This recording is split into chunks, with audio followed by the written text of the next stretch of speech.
Bueno, a las autoridades que estén aquí presentes, a los presentes en la sala, a los que están escuchando o viendo en las pantallas y a los hablantes de esta lengua nuestra. Hay una grieta en todo. Así es como entra la luz, dice Leonard Cohen. Y entonces es ahí en las fisuras donde quisiera mirar. No fue sencillo para mí aceptar la invitación a cerrar este congreso por las disidencias diversas que con él tiene, por razones también diversas, la comunidad a la que pertenezco y por mis propias disidencias. Pero me tranquilizan dos cuestiones. La primera es que antes de aceptar hice saber mi posición a Luis y la invitación se sostuvo con un espíritu democrático y una amplitud que mucho agradezco. La otra es que estoy aquí como escritora. Y el lugar de quien escribe es, en lo que respecta a la lengua, un lugar de desobediencia, de disenso. En nombre de ambas cosas, digo estas palabras. La primera cuestión tiene que ver con el nombre mismo del Congreso, llamado aquí Congreso de la Lengua Española, porque para nosotros, para nuestro sistema educativo, la academia, la alta cultura y la cultura popular, esta lengua en la que aquí hablo siempre ha sido la lengua castellana. Así llegó a América con la conquista y con la Iglesia, la lengua de Castilla, y fue esa lengua, y no otras que se hablaban o se hablan en España, la que se impuso no sin dolor, no sin lucha, no sin resistencia sobre las lenguas originarias. Esto nos lleva a preguntarnos de quién es la lengua, quién le da nombre y quiénes reconocen su lengua en ese nombre. Aunque en las previas a este congreso se ha insistido en la idea de que la lengua es de todos sus hablantes, en la amplia procedencia geográfica de los ponentes y en la alta presencia de mujeres en las mesas, me pregunto si esa que se dice de todos es la misma lengua. En caso de serlo, ¿quiénes son sus dueños? Y atendiendo a que una lengua con tantos hablantes, además de un capital simbólico, es un capital económico, ¿quiénes hacen usufructo de ella? Desde Madrid, el ministro de Educación de la provincia, a la pregunta de un periodista acerca de ciertos contenidos, reconoció que ni la parte argentina ni la cordobesa intervienen en la elección del temario. Es la Real Academia, dice. Nosotros actuamos en la parte logística del Congreso. A su vez, el director de la Real Academia remarcó la importancia de estos congresos con la frase: durante unos días se tratará de ponerle voz española a los asuntos que nos ocupan a todos. Tal vez sin tener dimensión de lo que la frase voz española significa aquí entre nosotros. Entonces no debiéramos desentendernos de ciertas preguntas, aunque incomoden, preguntas como ¿para qué un congreso en estas pampas sin intervención local sobre sus contenidos? ¿O es la lengua de España la misma que se habla en América? ¿O el muy diverso castellano de cada uno de nuestros países es la misma lengua española de la que el congreso habla? Y finalmente, porque estamos en Argentina, ¿se trata de la misma lengua que aquí se habla? Sí y no, la misma y otra. Para los hablantes de mi país se trata de una cuestión que lleva más de un centenario, cuestión desestimada o minimizada por las instituciones españolas de la lengua, por sus espacios de formación y sus editores, como lo expresa blanco sobre negro el reciente planteo del director mexicano Alfonso Cuarón, quien declaró en la clausura de un ciclo de cine en Nueva York que le resultaba ofensivo para el público, e imagino que sin dudas también para sí mismo, que su película Roma se haya subtitulado en España. Me parece muy ridículo. A mí me encanta ver como mexicano el cine de Almodóvar y yo no necesito subtítulos al mexicano para entender a Almodóvar. ¿Le parece ridículo, dice, que un español necesite que le digan no os acerquéis al borde en lugar de no más, no se vayan hasta la orilla? Entiendo muy bien lo que dice Cuarón. Me ha pasado que una editora española haya pretendido cambiar durazneros por melocotoneros con la extraña fundamentación de que en España nadie entendería la palabra duraznero. Pero sucede que melocotonero es una palabra tan artificial para un argentino que nunca jamás podría usarla. En fin, cierta pretensión de uniformidad, la homogenización que destruye lo singular o lo invisibiliza, el modo en que se ilumina la propia lengua al ver cómo toma caminos diversos, todo eso borrado, dice la cordobesa Eugenia Almeida, porque el castellano de esta América es un conjunto de variables mestizadas por pueblos originarios, aportes árabes, africanos, europeos y asiáticos que esclavizados, sometidos, aceptados o bienvenidos impregnaron nuestros modos de decir y de pensar. Hablaba el ruso en 15 lenguas, dice en algún lugar Julia Kristeva. La segunda cuestión aparece cuando reparamos en que esto no es recíproco. Casi 600 millones de personas de 22 naciones hablamos la misma lengua. ¿Son soberanas lingüísticamente esas naciones? Y si es así, ¿por qué sus modos de decir necesitan ser traducidos a un decir mejor, a un bien decir? En la Declaración Universal de los Derechos Lingüísticos, firmada en Barcelona en 1996, se expresa que los hablantes pueden usar la lengua según las necesidades de cada lugar de origen, garantizando así los principios de una paz lingüística mundial justa y equitativa, factor decisivo de la coexistencia social y cultural. Más del 90% de los hablantes de lengua española habita en países de América y menos del 10% en España. Sin embargo, las variedades idiomáticas americanas no tienen tantas posibilidades de ser reconocidas por la academia y cuando lo son, pasan por formas folclóricas, americanismos. Por su parte, en el Diccionario Panhispánico de Dudas, alrededor de un 70% de lo que se considera malos usos de la lengua es de origen latinoamericano, lo cual tiene que ver no solo con la idea de purismo y la pretensión de uniformidad, sino sobre todo con la convicción de que el bien decir se decide fuera de nosotros. Se trata de las políticas de control del idioma, de la tensión entre las hablas de una comunidad y las normas que esa comunidad dicta o acepta y de la lucha entre transformación y preservación. La advertencia gramatical no me limita, sino que me recuerda que yo estoy en la lengua y me da movilidad dentro de ella. Me recuerda que la lengua es mía y que no es solo mía. Me recuerda que el vínculo es el vehículo compartido. El interés por la gramática trasunta el interés por la conservación del espacio público, dice la colombiana Carolina Sanín. Sin leyes, ¿seríamos más libres? Necesitamos instituciones reguladoras, pero necesitamos también que esas instituciones nos representen de una manera más justa, porque una lengua, que por cierto es mucho más que sus reglas, vive en las bocas de sus hablantes y es asombrosa la velocidad con que lo vivo deviene en frase hecha, en palabra muerta, en cliché. Un idioma es una entidad en permanente movimiento, una inmensidad, un río. En su adentro caben muchas lenguas, como caben muchos pueblos. Argentina, para dar el ejemplo que más a mano tengo, no se hizo solo con descendientes de hispanohablantes, es un país que mezcló la población originaria con la invasora y recibió aluviones migratorios de italianos, gallegos, árabes, aymaras, vascos, polacos, guaraníes, armenios, coreanos, alemanes. Se trata de un país que nunca vivió el purismo idiomático, la necesidad de conservar la casticidad, palabra por otra parte tan cercana a la castidad. En fin, que somos impuros o mestizos, muchas veces mestizos étnicos y siempre, siempre mestizos culturales, que es impura nuestra lengua y esa impureza es nuestra riqueza. Dice el colombiano Fernando Vallejo que preguntarse quién habla bien es una tontería, porque el castellano se habla como se puede en todos los ámbitos del idioma, un idioma de 22 países, entre los cuales contamos a España. En fin, que para riqueza de hablantes, escribientes y lectores y para riqueza de nuestras literaturas peninsulares, latinoamericanos y ecuatoguineanos, debiéramos cuidarnos mucho de una lengua que se someta a la lengua oficial, una escritura que ponga en retirada a cada modalidad de la lengua en particular, cuidarnos de no confundir la lengua viva con los cementerios de la lengua, acoger, dice también Fernando Vallejo, el idioma de la vida, que es el local.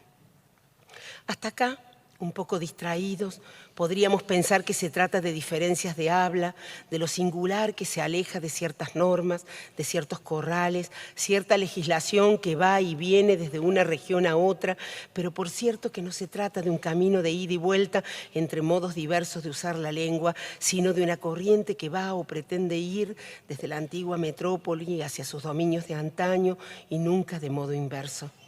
Esa corriente de poder lingüístico unidireccional viene a nuestros países con las formas de decir y escribir que España considera correctas, sin comprender que a muchas expresiones del castellano de España las comprendemos nosotros poniendo a prueba nuestros oídos, porque la música y el habla y el gusto no son los mismos para todos, y porque, parafraseando el relato cristiano, hay ovejas que son de este corral y otras que son de otro corral, pero de todas es el universo de la lengua. No hace mucho, una investigadora madrileña me dijo, llena de sorpresa ella, y más sorprendida yo por su reflexión, no entiendo por qué los argentinos necesitan traducir a Dante, a raíz de una edición aquí de la Divina Comedia con traducción del poeta Jorge Aulicino, si ya está traducido al español. Pero es que tal vez ni se advierte siquiera cómo pegan en nuestros oídos muchas traducciones de editoriales españolas, especialmente cuando se trata de escritores que trabajan con lo coloquial. Pero no me extiendo en el tema porque de todo esto habrán dado cuenta las mesas sobre traducción del Congreso, ya que es materia habitual de debate entre nuestros traductores. No se trata de una cuestión menor ni tampoco meramente retórica. Durante la pasada dictadura, los escritores argentinos en el exilio español se preguntaban qué hacer con nuestro lenguaje. Elijo dos respuestas a esa pregunta. El escritor y crítico David Viñas, en julio de 1980, dice en una carta: ¿se academiza la cosa, se la agallega, se le pone almidón y se la plancha? En otra carta de agosto de 1980, el escritor Antonio Di Benedetto dice: he procurado clarificar un tanto el vocabulario para el lector español sin dar la espalda a mi potencial lector argentino o latinoamericano. Con tal criterio he sustituido algunas voces. Ejemplo, no saco, que aquí sugiere bolsa, sino chaqueta, dicción que no es extraña al argentino, ¿verdad? ¿Verdad? Podemos oír un grito ahogado en ese ¿verdad? Un gesto de desesperación, porque la elección de la lengua y dentro de ella la de sus infinitos matices indica en qué sistema literario puede o quiere insertarse un escritor, indica por quiénes y de qué modo desea ser leído y revela también el costo que ese escritor está dispuesto a pagar para encontrarse con sus lectores. Cuando comencé a publicar y se abrió tímidamente alguna posibilidad de editar mis libros fuera de Argentina, la lengua, esa materia con la que trabaja un escritor, comenzó a presentarse como un obstáculo. No es el libro, no es la historia, es el lenguaje tan argentino, se me dijo en muchas ocasiones. En 1876, Juan María Gutiérrez, preocupado por el lenguaje rioplatense, como Esteban Echeverría y Juan Bautista Alberdi, sus colegas de la Asociación de Mayo, rechazó públicamente la propuesta de integrar la Real Academia Española, lo que provocó una serie de cartas con un periodista español que también polemizó acerca de ello con Sarmiento. La cuestión de si hablar castellano o una de las lenguas originarias del territorio que ocupa nuestro país, y en el caso de hablar castellano, qué castellano hablar y escribir, en fin, la pregunta acerca de si era conveniente seguir a pie juntillas a la Academia Real del país del cual estábamos independizándonos, o si debíamos dejar que la lengua, aun siendo la misma y otra, por cierto, se independizara a su vez y corriera a su aire, aceptando nosotros, sus hablantes, las transformaciones que le íbamos dando, se discutió aquí en la segunda mitad del siglo XIX. Una discusión que nuestros prohombres dieron por saldada hace ya más de 150 años. Esa cuestión, que en nuestras carreras de letras se estudia como la polémica acerca de la lengua, polémica que es por supuesto lingüística y estética, pero por sobre todo fuertemente política, se dirimió en el marco del movimiento estético político romántico y la llevaron adelante Gutiérrez, Echeverría, Sarmiento y Alberdi, los cuatro grandes escritores románticos argentinos, a la vez cuatro políticos centrales, lo que es decir, los fundadores de nuestra literatura y de la nación. De todo ello emergió la convicción de que ese castellano que se hablaba no necesitaba sujetarse a los dictámenes de su casa central, de modo que ser un hablante o un escritor argentino es también ser un usuario de la lengua desobediente ante la demanda de casticidad. La tercera cuestión Aparece cuando reparamos en la lengua como un capital no solo simbólico, cuando comprendemos su faz económica y entonces nos preguntamos quién usufructúa los dividendos que da esta lengua en el mundo. El gobernador de la provincia dice: sabemos que es un recurso natural inmenso, un bien renovable que se multiplica con el uso, que gana valor cada día y hoy es deseable inclusive para los nacidos y criados en otras lenguas, lo cual coloca en primer plano este aspecto de la lengua como capital económico.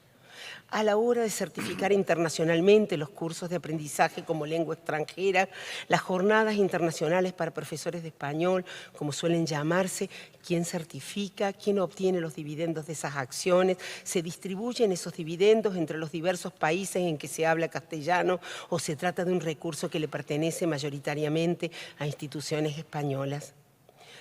Todas las relaciones humanas están mediadas por la política, atravesadas por diferencias de poder, y ese poder se materializa en el lenguaje que, citando a Bakhtin, es producto de la actividad humana colectiva y refleja en todos sus elementos tanto la organización económica como sociopolítica de la sociedad que lo ha generado.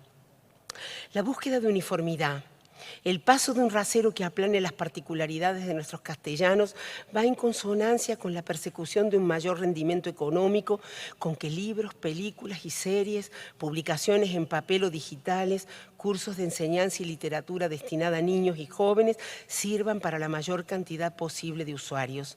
Por eso, la persistente búsqueda de un castellano a la española o un latinoamericano neutro que permita a esos productos circular en todo el continente, viajando más y mejor, penetrando de modo más rápido, sin que importe que eso sea a costa de nuestras singularidades y vaya, como de hecho va, contra la riqueza del idioma. Basta escuchar en nuestro país a alumnos, hijos o nietos hablando de leños, carros y neveras para comprender lo que digo. ¿Por qué hablan como hablan los personajes en los programas infantiles enlatados? ¿Por qué se subtitula una película de un castellano a otro, como sucedió con la ya citada Roma y sucede en tantas otras? ¿Es porque los españoles no comprenden la palabra orilla y necesitan que se la traduzca como borde? ¿O se trata de simplificar y uniformar para atraer el mayor número posible de espectadores hacia una película o una serie que pueden generar mucho dinero? Capitales multinacionales promueven la ampliación del mercado del castellano en su modalidad española o en lo que llaman americano neutro para, en lo uniforme y hegemónico, reforzar el monopolio de la lengua como negocio. Buscan un idioma de modalidad única para tantos hablantes de culturas tan distintas a costa de su depredación, del mismo modo que los monocultivos en su búsqueda desmedida de dinero van contra la riqueza del suelo y la diversidad que nos ofrece la naturaleza. Víctor Klemperer, en su libro sobre las transformaciones de la lengua alemana durante el Tercer Reich, registra en su diario de manera minuciosa cómo el lenguaje se va falsificando, va perdiendo su singularidad y su verdad, lo que constituirá la más potente difusión del nazismo en todas las capas de la población. La vida de una lengua, si en algún sitio reside, es en lo particular, en su inestabilidad, la uniformidad como estrategia económica, la monolengua, la neutralidad, lo que produce es destrucción, depredación. En ese arco ingresan las industrias de la lengua, el turismo idiomático, la corrección política, donde se incluyen los debates actuales sobre si el lenguaje es inclusivo o no y en qué medida esa inclusión incluye la diversidad de todo tipo, no solo la de género.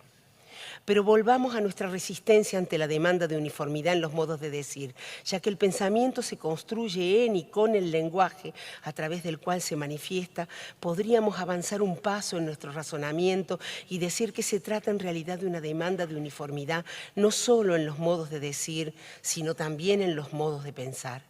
Por eso, si bien muchos acceden a esas demandas, otros tantos nos sostenemos en el desacato, el desacomodo, el rechazo a una lengua apta para todos los públicos. No se trata de un capricho, se trata de una búsqueda de identidad que se refleja en el modo de hablar y de escribir, desvíos de cierto extranjero deber ser para encontrar en lo individual más hondo, allí donde refracta lo social, ecos de la lengua de un pueblo, una región, una comunidad, un sector social, búsqueda de un contrapoder frente a lo hegemónico.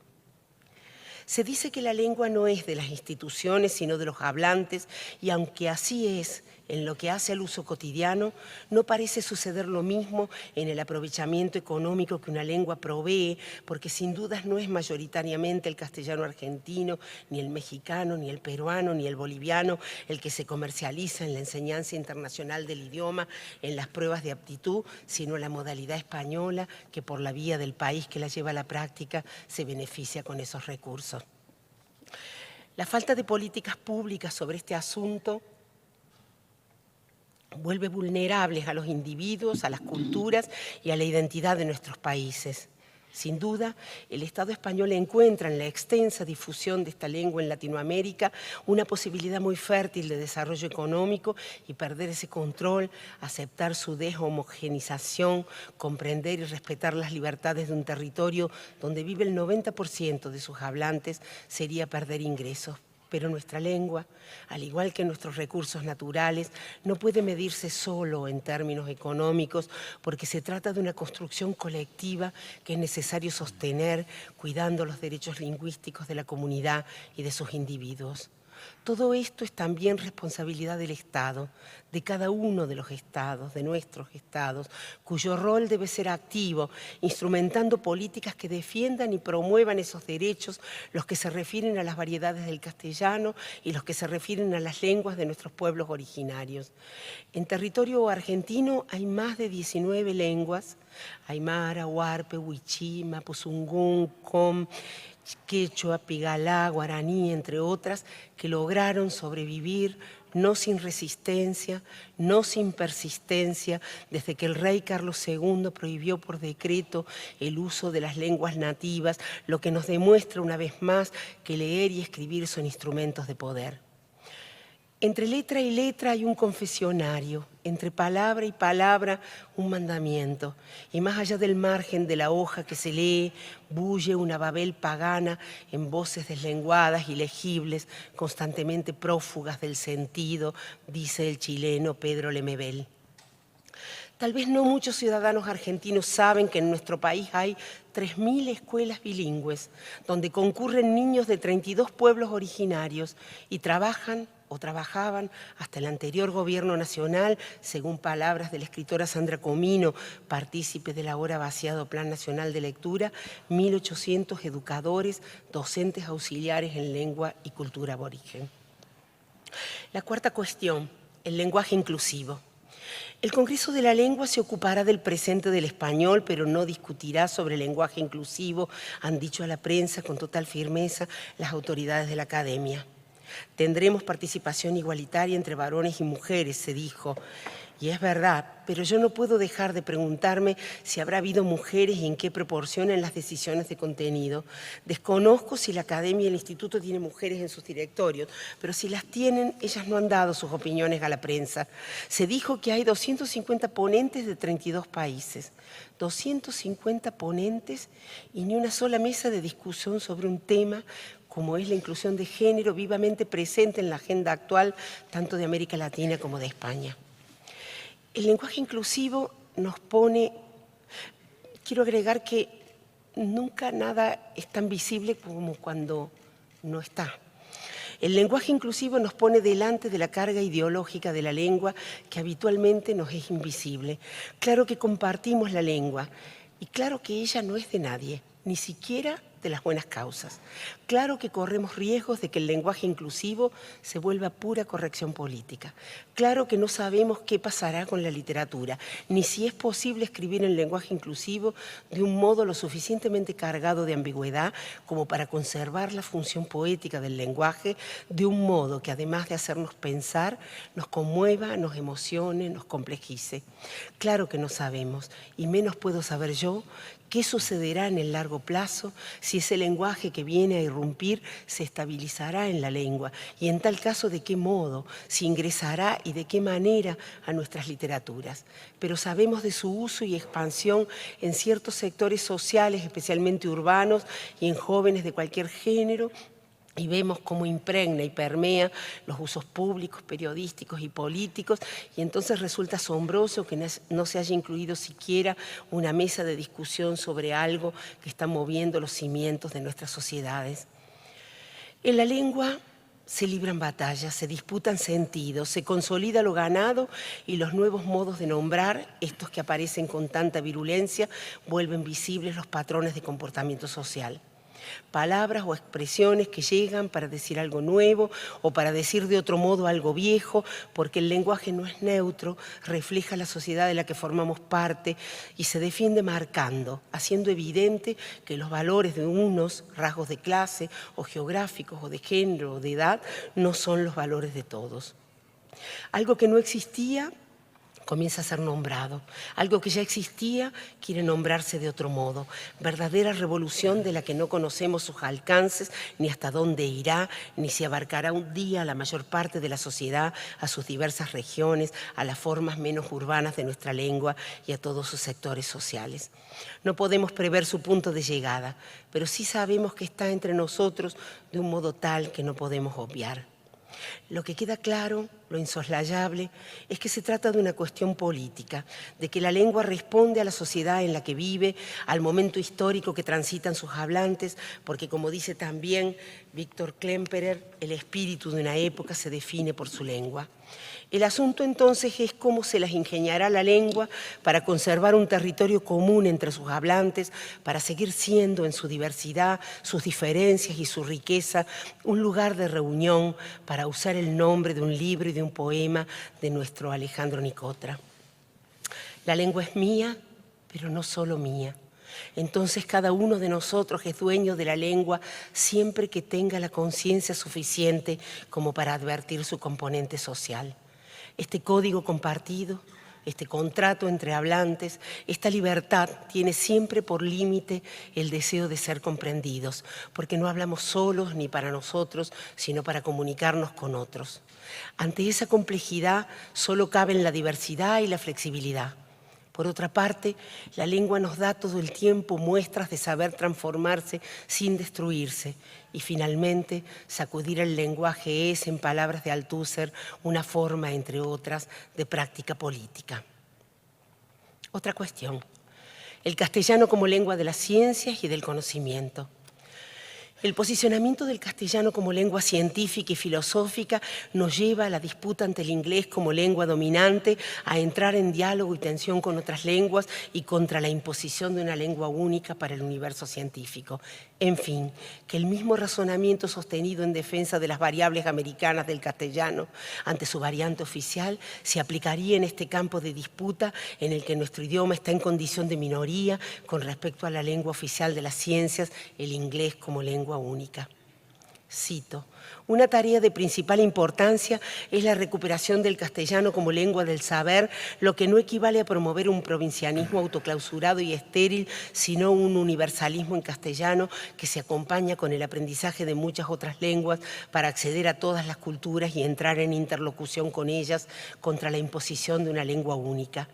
El desarrollo del castellano como lengua del saber, del pensamiento y del conocimiento académico postularía un internacionalismo de otro orden, babélico y no monolingüe, y requeriría un cambio radical en nuestra cultura de autoevaluación universitaria y científica. Fin de cita, dice el cordobés Diego Tatián, y el argentino-mexicano Enrique Dussel, en su libro Filosofías del Sur, pregona que las diversas tradiciones se dispongan para un auténtico y simétrico diálogo, gracias al cual cada una aprendería muchos aspectos desconocidos, más desarrollados por otras tradiciones. Se trataría de un mutuo enriquecimiento, dice, que exige situarse éticamente reconociendo a todas las comunidades con iguales derechos de argumentación, superando los centrismos hoy vigentes que llevan a la infecundidad de descubrimientos de otras tradiciones.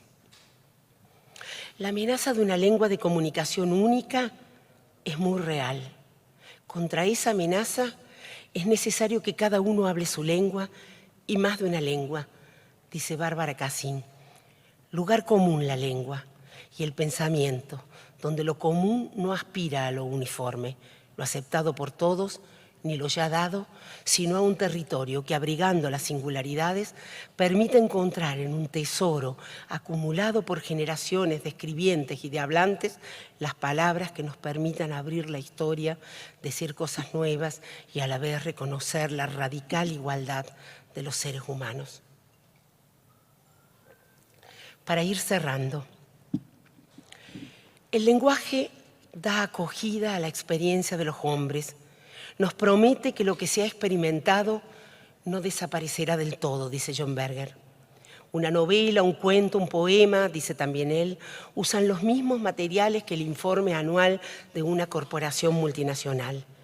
El hecho de que estén hechos con casi las mismas palabras y similar sintaxis no significa más que el hecho de que un faro y la celda de una prisión puedan construirse con piedras de la misma cantera unidas con el mismo cemento.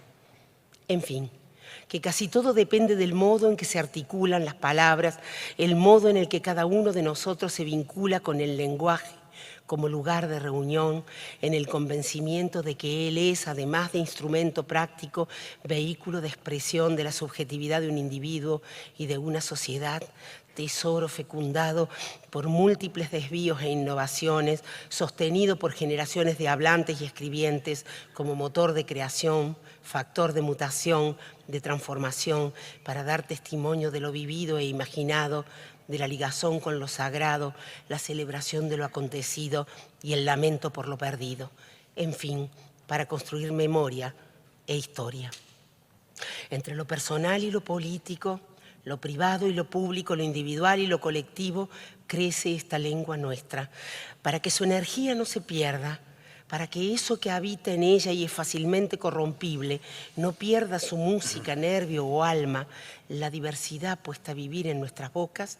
Ella se distancia de lo oficial, de lo abstracto, lo general, lo convencional, en busca de lo sepultado bajo capas de artificios, condicionamientos y convenciones, porque cuando por mentirosa, farragosa, fangosa o inexacta, por excesiva, hinchada, henchida o snob, por grandilocuente, críptica o burda, se corrompe la relación entre las palabras y las cosas, todo el delicadísimo equilibrio, todo el misterioso artefacto se desploma.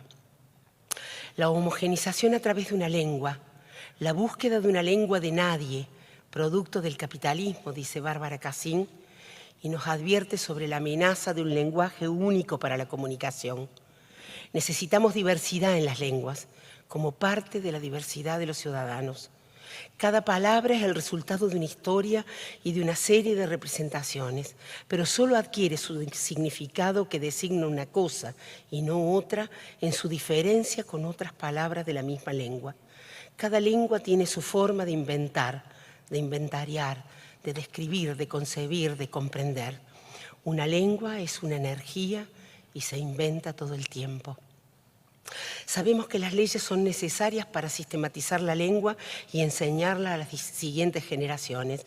Y sabemos también que una lengua está en permanente movimiento y que de no ser por esos movimientos, desvíos, disidencias y transformaciones, estaríamos hablando hoy lenguas romances o latín vulgar.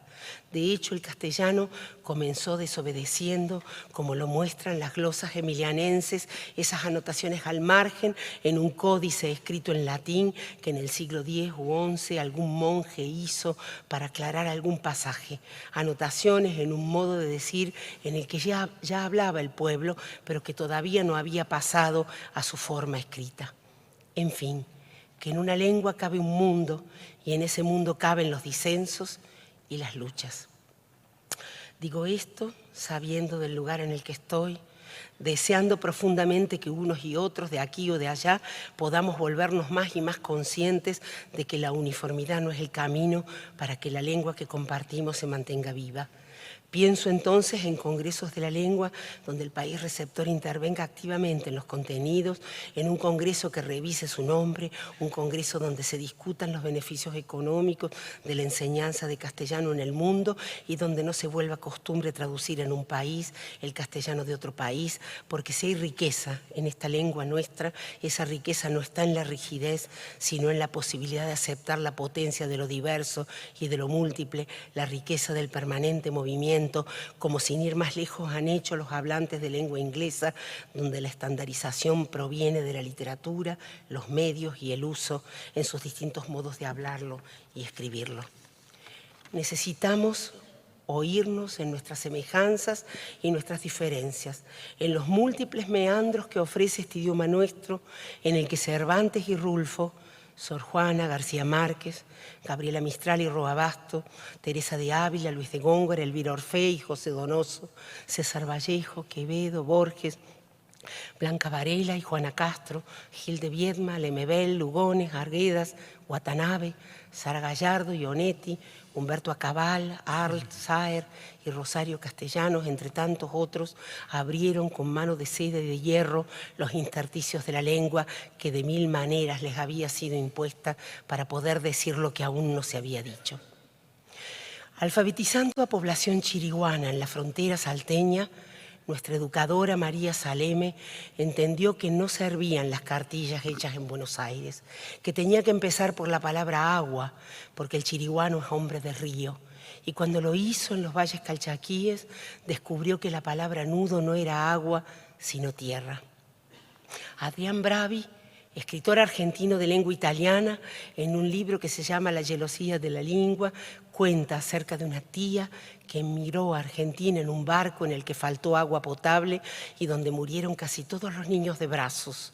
Una tía que podía contar lo vivido en castellano, pero al intentar decirlo en italiano, en su lengua, se quebraba porque al evocarlo sus recuerdos tomaban vida propia.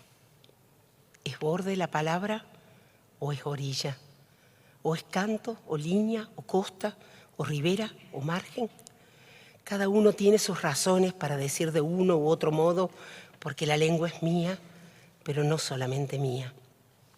Esa lengua en la que nuestros recuerdos toman vida propia, en la que podemos razonar y conmovernos, conocer y cuestionarnos, aprender e imaginar hasta que lo nombrado adquiera vida propia. Porque, como en la parábola que relata Gershom Scholem, aunque no sepamos encender el fuego, ni encontrar aquel lugar en el bosque, ni seamos ya capaces de rezar, podemos seguir contándonos unos a otros nuestras historias y la historia. Perder eso sería perdernos, sería una nueva forma de barbarie. Muchas gracias. Gracias a mí por permitirme decir todo lo que pienso. Bueno.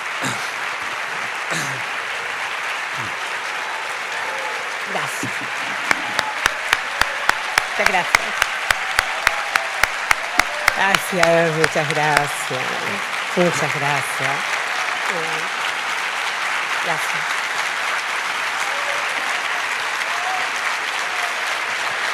Muchas gracias.